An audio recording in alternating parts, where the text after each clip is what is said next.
সুগারের সমস্যা ধরা পড়ার সাথে সাথে আমরা এটা বুঝে উঠতে পারি না যে কোন খাবারকে আমরা ডায়েটে ইনক্লুড করব এবং কোন খাবারকে আমরা ডায়েটের বাইরে বের করে দেবো। বিভিন্ন রকমের ইউটিউব, গুগল এগুলো সার্চ করে আমরা আমাদের যে স্টেপল ফুডগুলো রয়েছে, যেরকম খই, মুড়ি, চিড়ে, সুজি, এই সমস্ত খাবারগুলোকে আমরা ডায়েটের বাইরে বের করে দিই। কারণ এই খাবারগুলোতে ক্যালোরিও বেশি থাকছে, কার্বোহাইড্রেটও বেশি থাকছে, তো এই খাবারগুলোকে একদমই রাখা যাবে না। হ্যাঁ, এইটা ঠিক কথা যে এই সমস্ত খাবারগুলোতে কার্বোহাইড্রেটের পরিমাণও বেশি থাকে এবং এগুলোতে ক্যালোরির পরিমাণটাও বেশি থাকছে, কিন্তু তাই বলে এগুলোকে যে আমরা বাইরে বের করে দেবো এইরকমটা নয়। তো আপনাদের এই ক্যালোরি আর কার্বোহাইড্রেট এগুলোর সাথে সাথে গ্লাইসেমিক ইন্ডেক্স আর গ্লাইসেমিক লোড সেইটা কি সেটাও আপনাদেরকে জানতে হবে। প্রথমে আসছি, what is glycaemic index. Glycaemic ইন্ডেক্সটা কি জিনিস? গ্লাইসেমিক ইন্ডেক্স ফুডসগুলো এমন কিছু ফুডস যেগুলো নাকি ব্লাডে সুগার লেভেলের যে স্পাইকটা হয় সেটাকে অনেকটা কম করে দেয়। মানে low glycaemic index, moderate glycaemic index আর হাই গ্লাইসেমিক ইন্ডেক্স ফুডসকে এই তিনটে ভাগে ভাগ করা হয়ে থাকে। মেনলি ডায়াবেটিক পেশেন্টদের জন্যই এই সমস্ত ফুডসগুলোকে ডিজাইন করা হয়ে থাকে এই গ্লাইসেমিক ইন্ডেক্স অনুযায়ী। যে সমস্ত ফুডসগুলো লো গ্লাইসেমিক ইন্ডেক্সের মধ্যে পড়ছে সেই সমস্ত ফুডসগুলোর অনেকটা ডাইজেশনটা অনেকটা স্লোলি হয়ে থাকে এবং ব্লাড সুগার লেভেলের স্পাইকটাও কিন্তু সেক্ষেত্রে অনেকটা কম হয়। আর এই রেঞ্জটা হচ্ছে 1 to 55। মডারেট গ্লাইসেমিক ইন্ডেক্সের সেক্ষেত্রেও ব্লাড সুগার লেভেলের স্পাইকটা লোয়ের থেকে একটু বেশি হয়, কিন্তু হাই জিআই ফুডের মতন অতটা হয়ে থাকে না। আর মডারেট গ্লাইসেমিক ইন্ডেক্সের রেঞ্জটা হচ্ছে 56 to 69। আর হাই গ্লাইসেমিক ইন্ডেক্স ফুডসগুলোতে প্রচুর পরিমাণে ব্লাড সুগার লেভেলটা ইনক্রিজ করে যায় খাওয়ার পরে, আর এর রেঞ্জটা হচ্ছে 70 বা তার উপরে যদি হয়ে থাকে তাহলে সেই খাবারটাকে হাই গ্লাইসেমিক ইন্ডেক্স ফুডস ধরা হয়ে থাকবে। এরপর আসা যাক ব্লাড আপনার গ্লাইসেমিক লোডটা কি জিনিস। গ্লাইসেমিক লোডটা এমন জিনিস যেটা হচ্ছে যেই খাবারটা আপনারা খাচ্ছেন তার এফেক্ট আপনাদের ব্লাড সুগার লেভেলের ওপরে কিরকম পড়ছে সেটা দেখে নেওয়া। এরও 3 রকমের ভাগ রয়েছে: low glycaemic load, moderate glycaemic load, high glycaemic load. Low glycaemic load হচ্ছে 1 to 10, moderate glycaemic load 11 to 19, আর 20 বা তার উপরে যদি যায় তাহলে সেটাকে আমরা হাই গ্লাইসেমিক লোড বলা হয়ে থাকবে। তো আজকে আমি আপনাদের এমন 5টা জিনিস সম্বন্ধে, 5টা ফুড আইটেম সম্বন্ধে বলবো যেটা কিনা আপনারা যদি আপনাদের ডায়েটে ইনক্লুড করে থাকেন যে কোনো ডায়াবেটিসের পেশেন্ট, তাহলে কিন্তু এই সুগার ইনক্রিজ করার চিন্তাটা আপনাদের আর থাকবে না। নমস্কার, আমি দেবপ্রিয়া সাহা, আপনারা দেখছেন আপনাদের favourite YouTube channel just diet. তাহলে চলুন শুরু করা যাক। প্রথমে আমি যেই টপিকটা নিয়ে আলোচনা করব বা যে ফুড আইটেমটা নিয়ে আলোচনা করব সেটা হচ্ছে ওটস।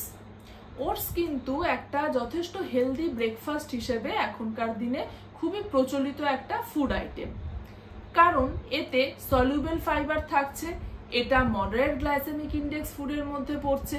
তো সেই কারণে আপনারা বুঝতেই পারছেন যে যেহেতু মডারেট গ্লাইসেমিক ইন্ডেক্স ফুডের মধ্যে পড়ছে সেই কারণে এতে মানে এটা যদি কনজিউম করা যায় তাহলে কিন্তু ডায়াবেটিস রোগীর সুগারটা বাড়বে না, মানে ব্লাড সুগার লেভেলের যে স্পাইকটা হবে সেটা কিন্তু কন্ট্রোলের মধ্যেই থাকবে। আর যেহেতু এতে সলিউবল ফাইবার রয়েছে তো সেই কারণে এটা স্টমাকে যে একটা ফুলফিলনেস বজায় রাখবে বা স্টমাক যে এমটি হয়ে গেছে সেই প্রসেসটাকেও কিন্তু অনেকটা ডিলে করে দেয়। এইভাবেও কিন্তু এটা ব্লাড সুগার লেভেলকে কন্ট্রোল করতে সাহায্য করছে। তাছাড়াও এটা ব্লাড গ্লুকোজের যে অ্যাবজর্পশনটা সেটাকেও কিন্তু সেই প্রসেসটাকেও কিন্তু অনেকটা ডিলে করে দেয়। এইভাবেও কিন্তু এটা ব্লাড সুগার লেভেলকে অনেকটা কন্ট্রোল করছে। তো ওটস আপনারা বিভিন্ন রকম ভাবে ইউজ করতে পারেন। ওটসের চিল্লা হতে পারে, ওটসের উপমা হতে পারে, ওটসের প্যানকেক হতে পারে, বা মিল্ক দিয়ে ওটস দিয়ে আপনারা খেতে পারেন, ওটসের খিচুড়ি খেতে পারেন। তো বিভিন্ন রকম ভাবে ওটসকে কিন্তু আপনারা ব্রেকফাস্ট বা ইভিনিং স্ন্যাক্সের টাইমে অবশ্যই আপনাদের ডায়েটে একজন ডায়াবেটিক পেশেন্ট ইনক্লুড করতে পারেন। দ্বিতীয়ত যেটা হচ্ছে সেটা হচ্ছে সাবুদানা। সাবুদানাতে ক্যালোরিটা কিন্তু অনেকটা বেশি পরিমাণে থাকে, একটু হাই ক্যালোরি ফুড বলা যেতে পারে, কিন্তু হাই ক্যালোরি হওয়ার সাথে সাথে সাবুদানা কিন্তু একটা মডারেট গ্লাইসেমিক ইন্ডেক্স ফুডের মধ্যে পড়ছে। তার মানে আপনারা বুঝতেই পারছেন যে এটা কিন্তু একজন সুগার পেশেন্টের ব্লাড সুগার লেভেলকে কন্ট্রোল রাখতে হেল্প করবে।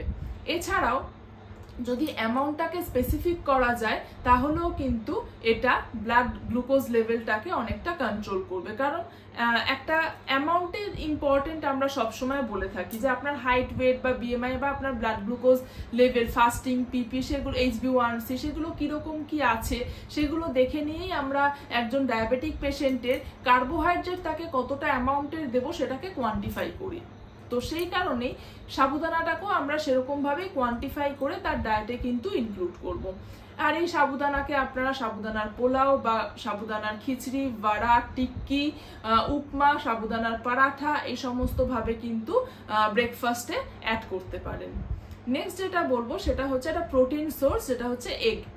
এগকে কিন্তু একটা হেলদি প্রোটিন সোর্স বলা হয়ে থাকে, কারণ এগের যে প্রোটিনটা সেটা হচ্ছে 99% অ্যালবুমিন থেকে থাকে, এগ হোয়াইটের যে প্রোটিনটা থাকছে। আর এগটা একটা গুড সোর্স অফ প্রোটিন, এটার বায়োলজিক্যাল ভ্যালু যেটা আছে সেটা প্রায় 100, মানে এটার বডিতে এই প্রোটিনের অ্যাবজর্পশন রেটটা কিন্তু অনেকটা বেশি। তো সেই জন্য একজন ডায়াবেটিক পেশেন্ট ডেইলি একটা করে এগ হোয়াইট কিন্তু তারা তাদের ব্রেকফাস্টে অবশ্যই ইনক্লুড করবে। আর হ্যাঁ, এটার সাথে এটাও আপনাদের মাথায় রাখতে হবে, যদি পেশেন্ট ডায়াবেটিস হওয়ার সাথে সাথে কিডনির সমস্যায় আক্রান্ত হয়ে থাকেন তাহলে তার যতটা প্রোটিন রেস্ট্রিকশনস করা আছে আর সেই অনুযায়ী প্রোটিনের ডিস্ট্রিবিউশন তার ডায়েট চার্টে যেইভাবে করা আছে সেটা কিন্তু তাকে অবশ্যই সেই রকম ভাবে মেনটেন করতে হবে। 4 নম্বর হচ্ছে কার্ড। কার্ডও কিন্তু একটা খুব ভালো ভেজ প্রোটিন সোর্স হিসেবে কাজ করছে। কিডনির সমস্যা আপনার ডায়াবেটিসের জন্য যেটা গাট ফাংশনটা যে উইক হয়ে পড়ে সেইটাকে কিন্তু হেলদি রাখতে এই কার্ড কিন্তু হেল্প করে থাকে। এতে ক্যালসিয়াম আর ফসফরাসের মাত্রাও কিন্তু খুব ভালো পরিমাণে থাকে, আমাদের বোনসের জন্য খুব ভালো, কারণ ডায়াবেটিস হলে একটু হাড় এই সমস্ত ভঙ্গুর হতে দেখা যায়, একটু অস্টিওপোরোসিস, অস্টিওম্যালেশিয়া এগুলোও সমস্ত বয়সকালে আসতে শুরু করে। যদি দীর্ঘকাল ধরে কারো ডায়াবেটিস থাকে সেই ক্ষেত্রে কিন্তু কার্ড একজন ডায়াবেটিস পেশেন্ট 100 গ্রাম মতন করে মোটামুটি কার্ডটাকে রাখতে পারেন। এটা ফ্রুট রায়তা বা এমনি নর্মাল কার্ড আপনারা কনজিউম করতে পারেন। আর হ্যাঁ, সেম আমি যেটা ডিমের ক্ষেত্রে বললাম, যদি ডায়াবেটিসের সাথে সাথে আপনারা রেনাল পেশেন্ট হয়ে থাকেন, কিডনির সমস্যায় যদি আক্রান্ত হয়ে থাকেন তাহলে কিন্তু অবশ্যই ডায়েট চার্ট দেখে নিয়ে তাতে কতটা পরিমাণের কার্ড দেওয়া আছে, সেটা ডেইলি দেওয়া আছে কিনা বা তার ডিস্ট্রিবিউশনটা কিরকম রয়েছে প্রোটিনের, সেইটা দেখে নিয়ে কিন্তু অবশ্যই আপনাদের কার্ডটাকে সেইভাবেই কিন্তু ইনক্লুড করতে হবে। 5 নম্বর যেটা ডায়াবেটিস পেশেন্টরা তাদের ডায়েটে ইনক্লুড করতে পারেন সেটা হচ্ছে জার্মিনেটেড স্প্রাউটস, মানে ছোলা, মুগ, অঙ্কুরিত যে ছোলা মুগগুলো পাওয়া যায় সেগুলো। এগুলোও কিন্তু একটা ডায়াবেটিস পেশেন্টদের জন্য যথেষ্ট হেলদি অপশন হিসেবে কাজ করবে। তো সেই কারণে এটা তারা ব্রেকফাস্ট আইটেমের মধ্যে খুব সহজেই ইনক্লুড করতে পারেন, কারণ এটা হচ্ছে লো ইন ক্যালোরি, মানে ক্যালোরিটা এতে খুব কম পরিমাণে থাকছে, প্রোটিনটা এতে বেশ ভালো পরিমাণেই থাকে, আর সবচেয়ে ইম্পর্টেন্ট যেটা ডায়েটারি ফাইবার, এতে 7.6 গ্রাম পার সার্ভিং এতে ডায়েটারি ফাইবার পাওয়া যায়। তো সেই কারণে এটা ডায়াবেটিস পেশেন্টদের জন্য খুবই হেল্পফুল হয়ে থাকবে, কারণ এটা যদি 1 সার্ভিং অফ যদি স্প্রাউটস খাওয়া হয় তাহলে পেটটা অনেকক্ষণ ধরে ভর্তি থাকার একটা প্রবণতা থাকে। তো সেই কারণে ফুড ইনটেকটা কম হবে, ক্যালোরি কনজাম্পশন কম হবে, সেক্ষেত্রে ব্লাড সুগার লেভেল যেটা আছে সেটা কিন্তু পেশেন্টের কন্ট্রোলে থাকবে। কিন্তু হ্যাঁ, যারা নাকি ডায়াবেটিস উইথ কিডনি পেশেন্ট আছেন তারা কিন্তু এই স্প্রাউটসটা আদৌ তাদের ডায়েটে রাখা যাবে কিনা, রাখলে সেটা কতটা পরিমাণের রাখতে হবে সেটা অবশ্যই তারা তাদের ডায়েট চার্ট থেকে মেনটেন করবেন, কারণ যেহেতু এতে প্রোটিন থাকছে আর কিডনি পেশেন্টদের যেহেতু একটু প্রোটিনটা রেস্ট্রিকশনসের মধ্যে থাকে, তো সেই কারণে তারা অবশ্যই এর অ্যামাউন্টটা একজন ডায়েটিশিয়ানের সাথে কনসাল্ট করেই তবে সেটা ডায়েটে ইনক্লুড করে থাকবেন। আশা করি এখন ডায়াবেটিস যদি ধরা পড়ে আপনাদের, তাহলে আপনারা ভয় না পেয়ে বা ঘাবড়ে না গিয়ে বা ডায়েটে কি রাখবো এই চিন্তা ভাবনা না করে এই 5টি আইটেমকে কিন্তু অবশ্যই আপনাদের ডায়েটে অনায়াসে ইনক্লুড করতে পারেন। আর যদি কিছু ডায়েটের যদি কিছু কোয়ারিজ থেকে থাকে, তাহলে অবশ্যই এই জাস্ট ডায়েটের যে হোয়াটসঅ্যাপ গ্রুপটি রয়েছে সেখানে আপনারা কোয়ারি করতে পারেন। আমি অ্যান্সারগুলো দিয়ে দেবো। আমাদের ডেসক্রিপশন বক্সে লিঙ্কটা দেওয়া রয়েছে, সেই লিঙ্কের মাধ্যমে গিয়ে আপনারা হোয়াটসঅ্যাপ গ্রুপটাতে জয়েন করতে পারেন। আর যদি কারোর ডায়েট কনসালটেশন নিতে হয় কাস্টমাইজ ডায়েট চার্টের জন্য, তাহলে নিচের দেওয়া নাম্বারটিতে অবশ্যই যোগাযোগ করে আপনারা ডায়েট কনসালটেশন নিতে পারবেন। আর অবশ্যই কিন্তু চ্যানেলটিকে সাবস্ক্রাইব করতে ভুলবেন না। নমস্কার, সুস্থ থাকুন, ভালো থাকুন।